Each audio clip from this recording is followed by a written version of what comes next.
Filosofía en la calle. La pregunta que circula en una conversación infinita.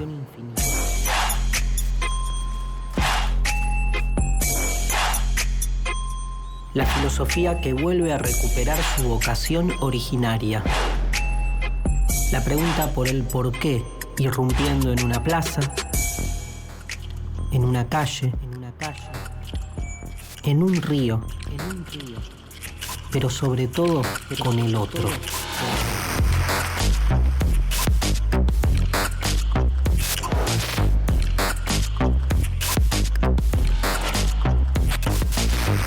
Las obras clásicas de la filosofía diseminándose por la ciudad, para que cualquiera se apropie de sus ideas y, si quiere, las incorpore para pensarse a sí mismo desde diferentes perspectivas. Pensarse por fuera del sentido común establecido.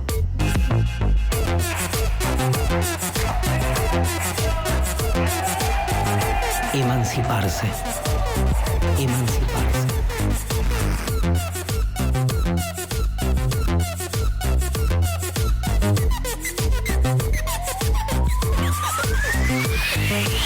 Las confesiones de San Agustín y la historia de su propia conversión al cristianismo como un modo retórico de buscar el convencimiento.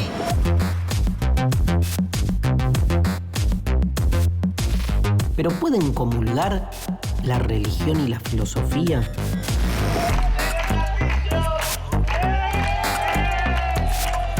¿Cómo se vinculan la fe y la razón?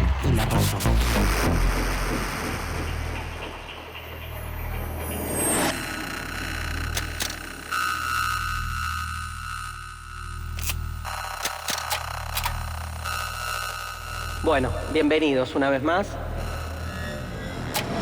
Cuando el ser humano, además de pensar la realidad, además de pensar sus acciones, se piensa a sí mismo pensando, en ese acto que la filosofía llama autoconciencia, en ese momento se da inicio a la filosofía. La filosofía tiene ese elemento, por decir así, de exceso, porque excede la mera percepción o el mero conocimiento de las cosas. Busca conocerse a sí mismo conociendo. Esto es lo que busca el ser humano. Y eso en filosofía abre a lo que se llama la conciencia de finitud. O sea, si algo el ser humano alcanza conociéndose a sí mismo, es la evidencia de que como seres humanos tenemos límites.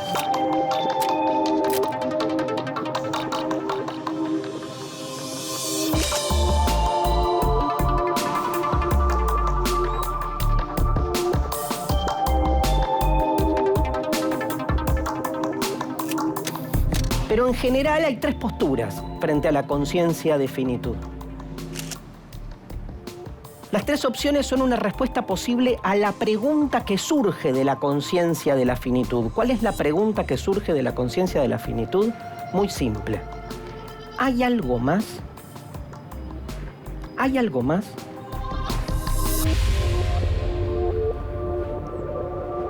¿Hay algo más? ¿Hay algo más? Levante la mano. ¿Quién piensa que hay algo más? Que hay algo más.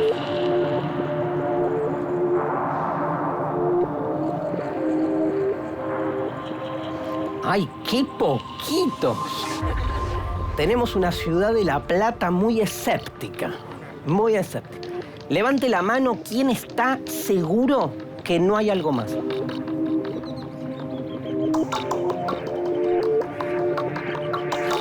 Me parece que la gran mayoría no me está escuchando directamente. A ver, habría una tercera postura que sería, no sé. ¿Hay algo más? No sé, pero sigo buscando. ¿Quién está a favor de esa postura? Bueno, esa postura es la posición que adopta la filosofía. ¿Hay algo más? ¿Hay algo más? Las tres posiciones son esas.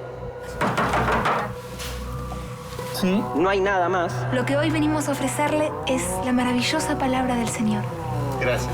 Señor, escúcheme, señor, escúcheme. San Octavio, señor. No lo sé, pero no puedo dejar de preguntarlo.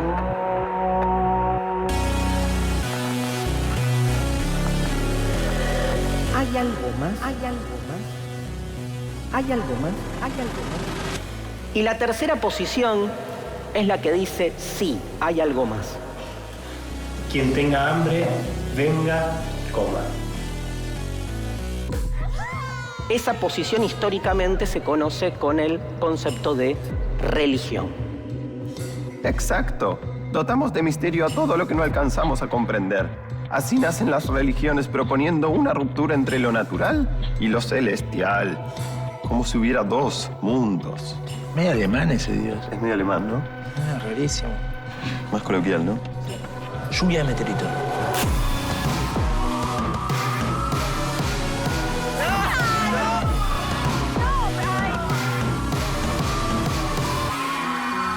Hay muchos filósofos que son religiosos y en la religión se hace mucha filosofía. El tema es cómo se vinculan entre ambas. Porque se supone, a priori, que la filosofía nunca llega a una verdad última.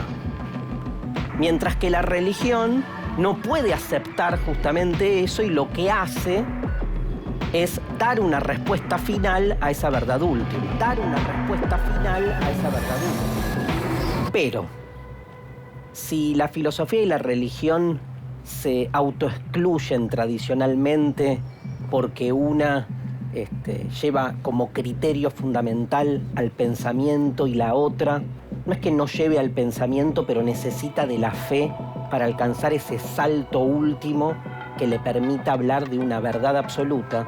Hay un lugar donde filosofía y religión, sobre todo las religiones monoteístas, las llamadas, no por casualidad, religiones del libro, coinciden, la filosofía y la religión, que es en el lugar del texto. Que es en el lugar del texto. O sea que en definitiva, en ambos casos, filosofía y religión, hay una misma motivación, que es la hermenéutica del texto. Esto es la interpretación de la palabra. Hay que entender qué quiso decir Aristóteles, pero también hay que entender qué quiso decir Dios en cada uno de los relatos bíblicos. Cuando la religión decide abordar filosóficamente el análisis de sus textos sagrados, se dice que hace teología. San Agustín o Agustín de Hipona es un teólogo. Nos vamos a detener hoy en el análisis del texto Las Confesiones. Es un texto del año 398, después de Cristo, obviamente. Un texto donde San Agustín cuenta su historia. Esta obra es como diferente al resto, es muy particular. Primero, está escrita en primera persona. Y segundo, como dice el título, son sus confesiones ¿de qué? Las confesiones de alguien que va a contar la historia de su conversión. La historia de su conversión.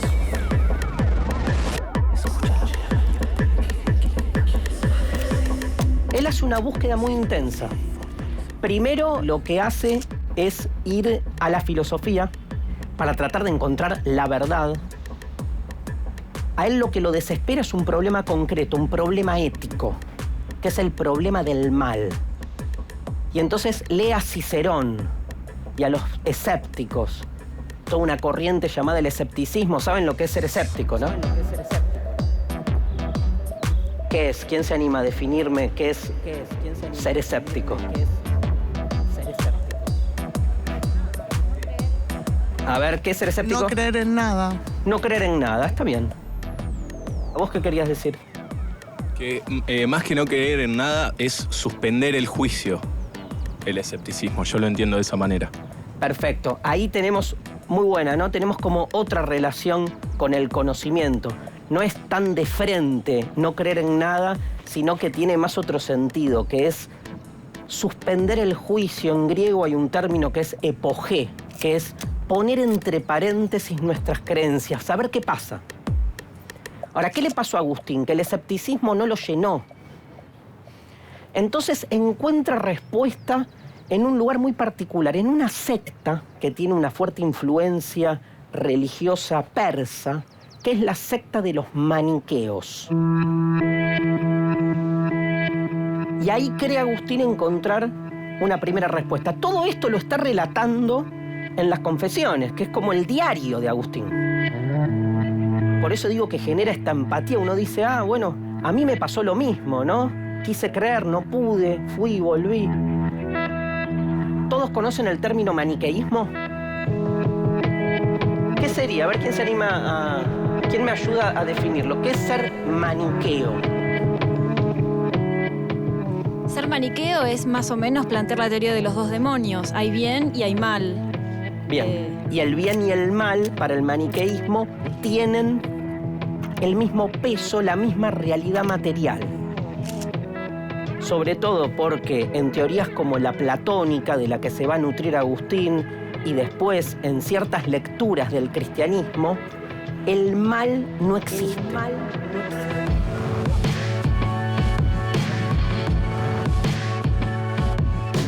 El mal, decía Platón, es ignorancia. O hacemos el mal porque desconocemos. Por eso es fundamental el saber. Si conocemos las causas de todas las cosas, naturalmente tendemos hacia el bien. ¿Qué es el bien? Pero el maniqueísmo tiene una postura diferente. Plantea, como bien dijo acá la joven, la teoría de los dos demonios, ¿sí? En realidad son el bien y el mal. Uno es demonio y el otro sería como el antidemonio, llamémoslo así. Tienen que limpiar esto. Ambos libran una batalla en todo, ¿eh? Acá en este cielo, ¿sí? En un árbol, ¿sí? En el sonido y obviamente en cada uno de nosotros.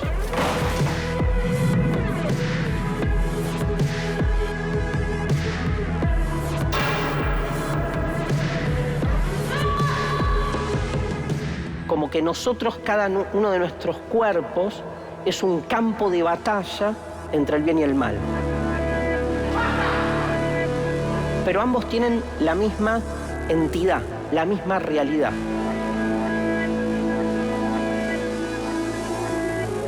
Lo cierto es que Agustín no le cierra y se va también de la secta de los maniqueos, y entonces, ya medio desesperado, llega a Italia, va por Roma, llega a Milán, conoce a San Ambrosio, que va a ser su maestro y que lo hace ingresar en otra ideología de la época, que es el neoplatonismo. Que básicamente el neoplatonismo ya se pelea con que existe el mal de manera material, y San Agustín medio se engancha con su maestro Ambrosio y con esta nueva filosofía de origen platónico. No se olviden, gente, que en la historia de la filosofía, San Agustín es aquel que hace una mezcla o una sumatoria clave. San Agustín es quien toma la teoría de Platón y la suma a la Biblia. Y entonces su filosofía cristiana surge de esa mezcla.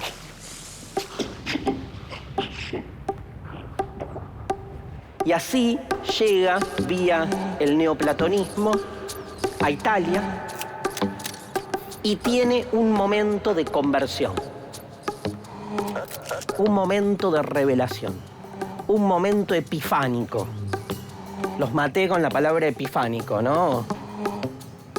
¿Todos saben lo que es una epifanía?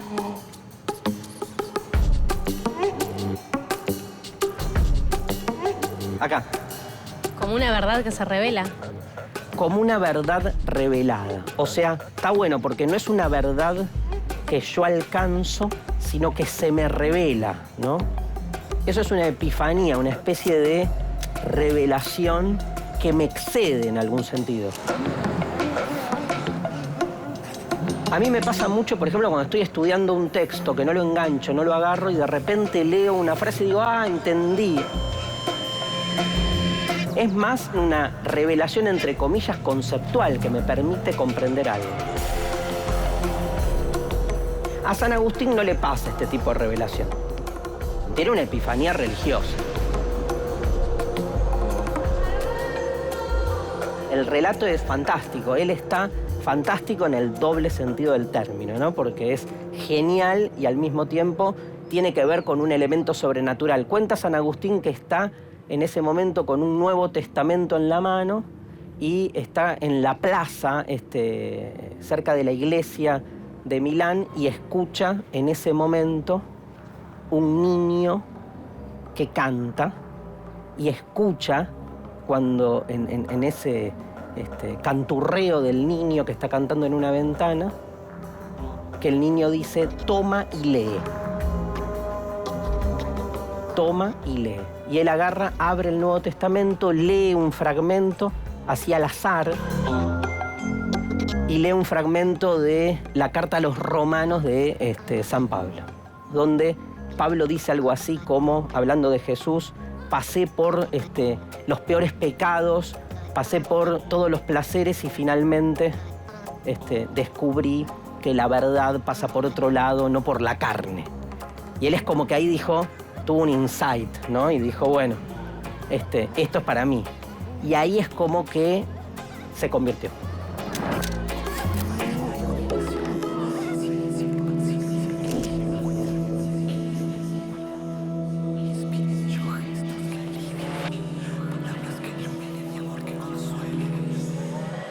San Agustín, de los filósofos medievales, cuando intenta plantear la relación entre la fe y la razón, él tiene como una especie de fórmula que es bastante problemática, se la discute mucho. Él decía lo siguiente, decía, creo para comprender. Creo para comprender. A mí me pasa lo contrario. Yo creo en lo que primero comprendo. Primero comprendo y después creo. Y creo hasta ahí, porque después me peleo contra lo que comprendo. Pero San Agustín piensa al revés, repito, él está tratando de entender y de alcanzar la verdad. Entonces, él que dice, con la comprensión racional, haciendo filosofía, nunca llegamos a esa verdad a la que quiero alcanzar. Entonces, el panorama es al revés. Como a mí la Biblia me tocó, toma y lee, y el canturreo del niño, y entonces creo en la verdad revelada. Entonces fijo los objetivos a los que quiero llegar, las metas conceptuales a las que quiero llegar, y entonces después le doy rienda suelta a la razón para que mi pensamiento vaya llegando a esas metas. Trabaja exactamente al revés de cómo trabaja la filosofía no religiosa, que es ir buscando verdades a partir del desarrollo del pensamiento. Acá es al revés, yo ya sé a dónde quiero llegar. Quiero llegar a demostrar que Dios existe. Llegar a demostrar que Dios existe. Récele. No se ofenda, pero a mí la verdad que esto se me parece como una pérdida de tiempo. Mi mujer estaba muy mal hace un tiempo. Ha estado muy mal. Pero nosotros nunca le perdimos la esperanza. Y se salvó. Creer o reventar.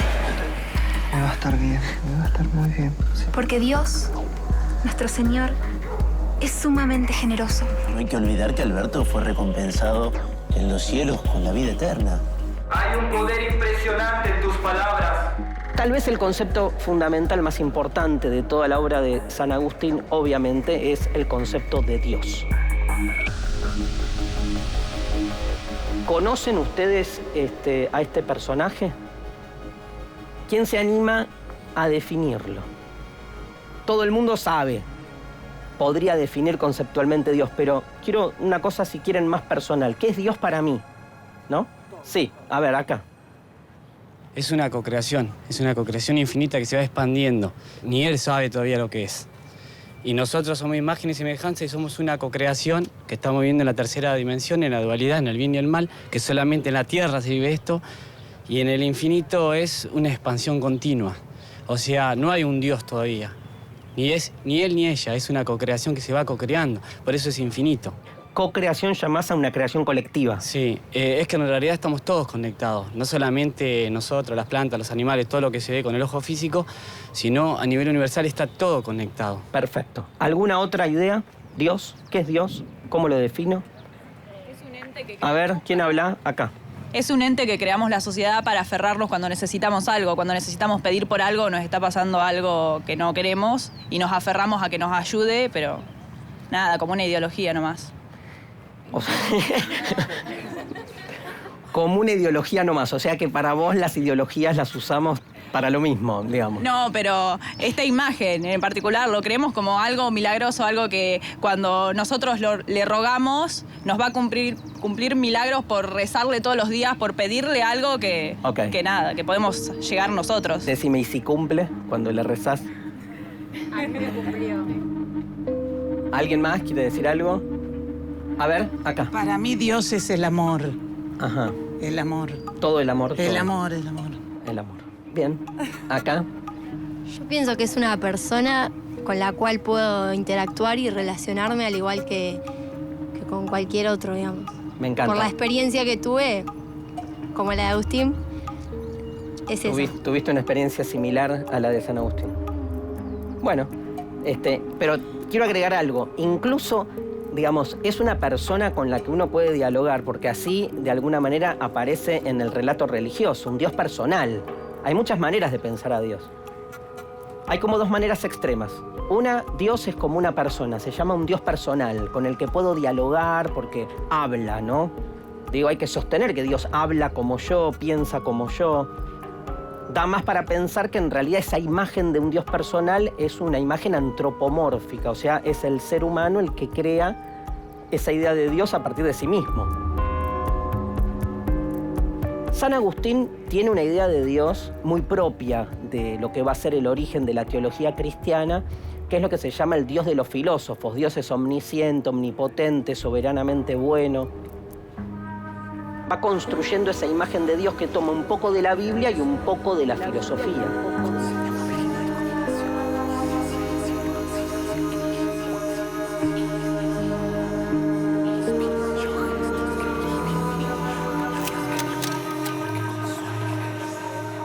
Pero la pregunta clave, para ir yendo hacia el final, es cómo llego, cómo alcanzo a ese Dios. Y tal vez es la parte más interesante de San Agustín. San Agustín dice que a diferencia de Platón o de otros conceptos filosóficos que ponen a Dios como algo exterior, ¿no? Porque nosotros pensamos en Dios y yo les digo, ¿dónde está Dios? Señalen dónde está Dios. No fue forzado. Bueno, Agustín dice eso. ¿Dónde está Dios? Miren, ¿dónde está Dios? ¿Qué, soy yo Dios? No, está dentro. Está en el interior del ser humano. La cicatrización está bien. Estar en el interior significa no que Dios está dentro. ¿Por qué te cuesta tanto conectarte? Sino que conociéndome a mí mismo... Nunca te olvides de lo vasto que es el mundo. Sé auténtico. Conócete a vos mismo. Como decía Sócrates. No entiendo, tío, ¿por qué me decís esto? Pero Agustín agrega, conócete a ti mismo y conocerás a Dios. Vas a entender. Ahora dame un abrazo. Porque para Agustín... ¿Está despierto?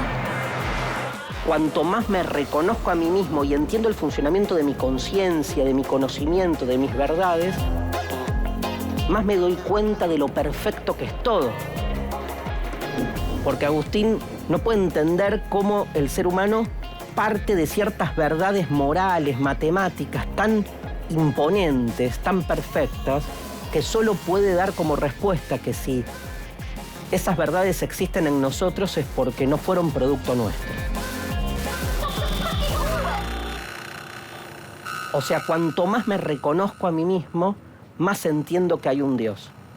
Étienne Gilson, un medievalista muy famoso, decía, de lo exterior a lo interior y de lo interior a lo superior. Trato de entender el mundo exterior. Para entenderlo me doy cuenta que es una proyección de mi interioridad, pero cuando ingreso a mi interioridad me doy cuenta que en mi interior mora lo perfecto. Entonces, conociéndome a mí mismo, genero ese salto hacia arriba, entre comillas, hacia lo superior en un sentido ontológico. O sea, no está arriba, está por fuera de este mundo, sería, y así alcanzo finalmente el conocimiento de Dios. Lo increíble de este planteo es que un pensador religioso nos está, como diría Charles Taylor, habilitando una categoría que va a ser clave en la modernidad, que es la categoría del yo. Es como que lo que hace Agustín es obligarnos, en esta búsqueda de introspección, a encontrarnos con nuestra interioridad. Muchos de ustedes que están acá, seguramente ateos, o que no creen en el Dios de las religiones, o que todo este relato les puede parecer un relato ficcional, sin embargo, si yo les pregunto, ¿creen que hay una interioridad humana? ¿Qué me van a decir? Sí. Sí. Gracias. Y esa idea de que hay una interioridad, en realidad no se sostiene. Perdón, si yo los abro en dos a ustedes con una motosierra, lo que me encuentro adentro de ustedes en su interioridad son entrañas, riñones, sangre, bilis, qué asco todo eso, ¿no? Pero bueno, está adentro. Pero encuentro eso. ¿Dónde está la interioridad? ¿Dónde está la interioridad? Uno puede tener esa lectura más reductiva a lo biológico, puede preguntarse, ¿hay algo más? ¿Hay algo más? Y no contentarse con eso, ¿no? Agustín, de algún modo, abre la puerta desde la religión, paradójicamente, a lo que va a ser un conocimiento que a lo largo de la modernidad va a ser del yo, del sujeto, su punto central. Muchas gracias. Gracias por venir. Gracias, San Agustín.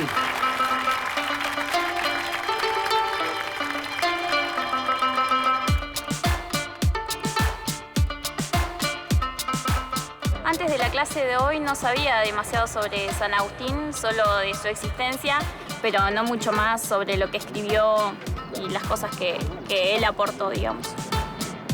Sabía que había hecho la síntesis entre el platonismo y el cristianismo, que era un filósofo bastante importante de la Edad Media, pero hoy me abrió un poco más el panorama, digamos. Siento que la epifanía es, en cierto sentido, encontrar como una verdad o algo sólido dentro de esta vida.